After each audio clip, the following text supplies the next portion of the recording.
नौजवानों के हाथ में काम होगा, जब गरीबी खत्म होगी, जब पलायन रुकेगा, शुगर मिल चालू होगा, जब कारखाने लगेंगे, लोगों को कहीं जाना आना नहीं पड़ेगा, बिहार में लोग आएंगे, ऐसी व्यवस्था हो ताकि बिहार हमारा तरक्की करे, चाहे किसान हो या कोई।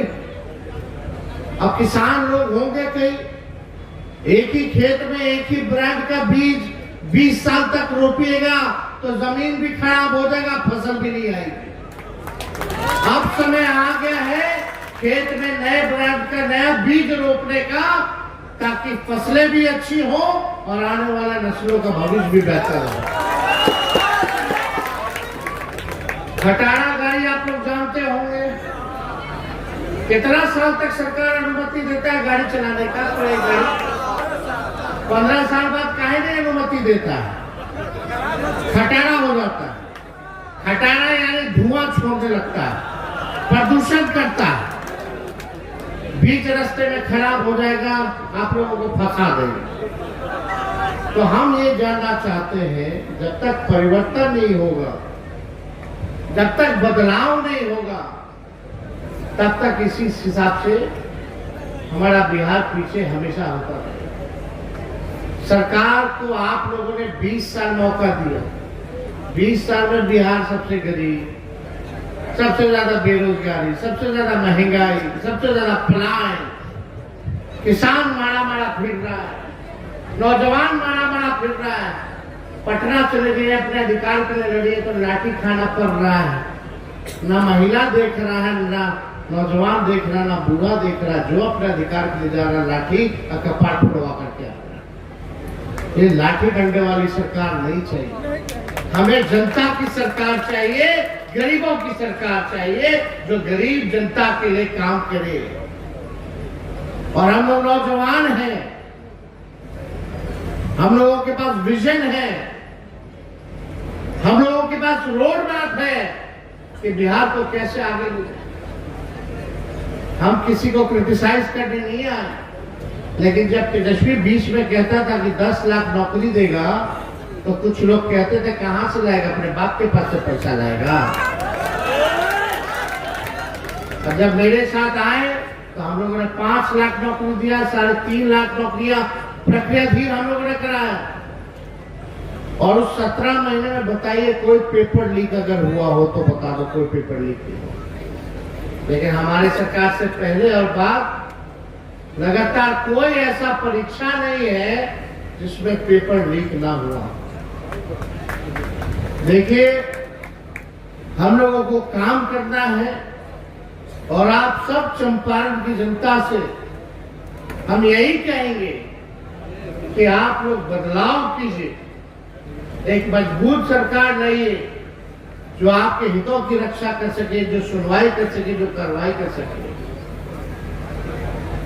तो ज्यादा कुछ आज हम टिप्पा टिप्पणी नहीं कहेंगे, कोई पॉलिटिकल मंच नहीं है, लेकिन आप सब लोगों से हम यही आशा और विश्वास के साथ हम जाएंगे कि आप लोग आने वाले भविष्य को देखिएगा और भविष्य को देखते हुए आप लोग जो है निर्णय लेने का काम कीजिएगा। एक बात तो हम कहेंगे कि अभी डिमांड कर रहे थे कि बीटी एक्ट जो है 1949 का, बुद्धा टेम्पल एक्ट, इसका हम लोगों ने पार्लियामेंट में भी जो है अपना पक्ष रखा और हम लोग आप लोगों के साथ हैं। और भगवान बुद्ध ने चाहा सरकार बनेगी तो जरूर इस काम को हम लोग जो है सबसे पहले पूरा करने का काम करेंगे। और यही नहीं, माताएं बहनें हैं बड़ी संख्या में, पूछ लीजिए गैस सिलेंडर का दाम कितना हो गया है। हिम्मत नहीं हो पाता है कि भरवाए कि ना भरवाए गैस।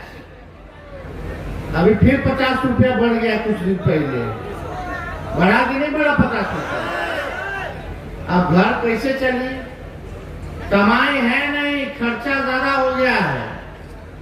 इसलिए हम लोगों की सरकार बनेगी तो माई बहन मान योजना लाएंगे और हर बहन और माता के खाता में हर महीना प्रति माह 2500 रुपया सीधे खाता में डलवाने का काम करें।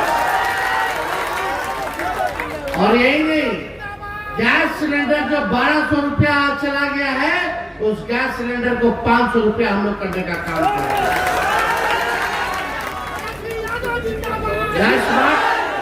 स्मार्ट मीटर लगा है, स्मार्ट मीटर लगा है, लोग परेशान हैं, दिक्कत आता, बिजली के बिल से लोग परेशान है कि नहीं है? अनाप शनाप बिल आता है, केस मुकदमा कर देता है।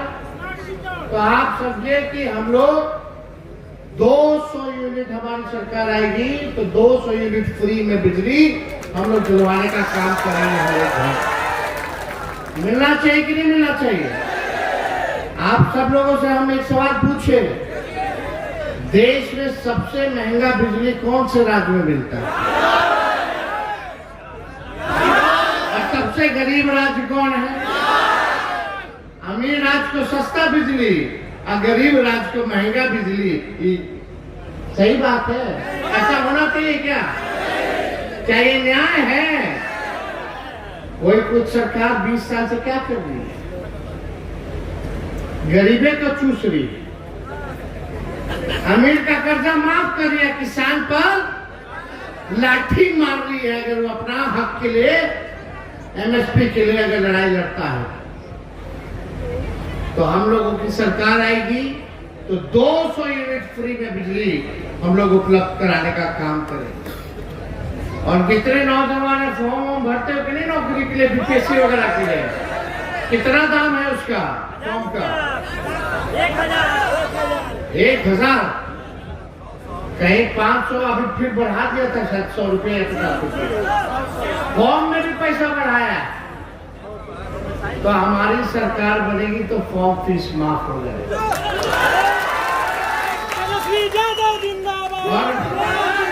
और ये भी नहीं, नौजवान लोग जाता है, तैयारी करता है, भर दिन रात परीक्षा का सेंटर में जाता है, किराया आने जाने का खर्च होता है।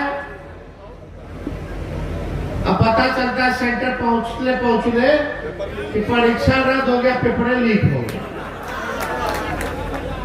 तो हमारी सरकार आई तो एक गारंटी है कि पेपर लीक नहीं होगा, दूसरा कि आप परीक्षा सेंटर से आइएगा, घर वापस जाइएगा तो उसका किराया भी आप लोगों को देने की जरूरत नहीं, सरकार देने का काम करेगी।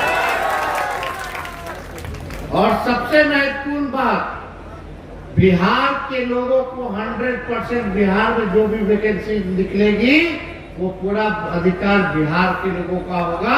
यानी 100% डोमिसाइल हम लोग जो है लागू करने का काम करेंगे ताकि बिहार के लोगों को बिहार में काम मिले, बाहर का लोग आकर के यहाँ काम ना करे। ये हम लोग नीति हम लोग लागू करने का काम करेंगे। और ये भी नहीं, और भी हम लोग बहुत सारा काम करेंगे, लेकिन समय आने दीजिए, समय पे जो है हर चीज हम लोग आप लोगों के समक्ष रखने का काम करेंगे। तो ज्यादा कुछ हम नहीं कहेंगे। हम सबको महात्मा बुद्ध से सीखना चाहिए, उनके बताए हुए रास्ते पे चलना चाहिए। आजकल लोग इतना टेंशन में रहता है, छोटा छोटा बात पे लड़ाई झगड़ा करता है। आपस में देखिएगा कितना हत्या हो रहा है, कितना वो हो रहा है, छोटा छोटा चीज के लिए तनाव पैदा हो रहा है। तो इन सब चीजों से हम लोगों को बचने की जरूरत है। और सबसे महत्वपूर्ण घोषणा तो हम भूल ही गए कि वृद्धा पेंशन, विधवा पेंशन, दिव्यांगों का पेंशन जो 400 मिलता है उसको 400 से बढ़ा के 1500 रुपये हम लोग का देगा। आज गांव देहात में गई तो बुजुर्ग महिला आती है, बाबू वृद्धा पेंशन नहीं मिला था समय पे, और समय पे मिला तो उसमें से भी 50 और 100 रुपया खींच लेता है। आप लोग थाना ब्लॉक जाते हैं कि नहीं जाते? काम होता है, दाखिल खारिज में कितना घूसखोरी चल रहा है। दिल पे हाथ रख के बोलेगा कि थाना ब्लॉक में कितना घूसखोरी बढ़ा है कि नहीं बढ़ा, बढ़ा है कि नहीं बढ़ा, ईमानदारी से बोलेगा। तो ऐसी सरकार, हर कोई तबाह है, हर कोई त्रस्त है, तो अब बदलने की जरूरत है। बदलाव कीजिए और तेज रफ्तार से हम सब लोग कोशिश करेंगे कि बिहार को आगे ले जाने का काम करें और बिहार को अव्वल राज्यों में हम लोग ले जाने का काम करें। ये हम लोग सब लोगों का प्रयास होगा।